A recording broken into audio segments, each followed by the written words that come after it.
নিঃসন্দেহে কিয়ামতের দূরে নয়।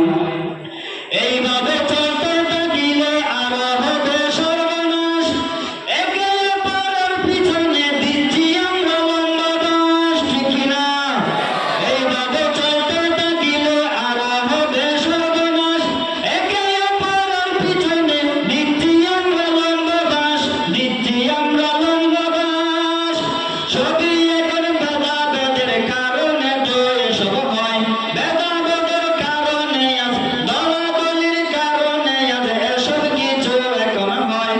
বুঝতে হবে নিঃসন্দেহে কিয়ামতের দূরে নয়, বুঝতে হবে নিঃসন্দেহে কিয়ামতের দূরে নয়। অযোগ্যরা দেখবেন যখন যোগ্যতার চেয়ারে রয়, অযোগ্যরা দেখবেন যখন যোগ্যতার চেয়ারে রয়, বুঝতে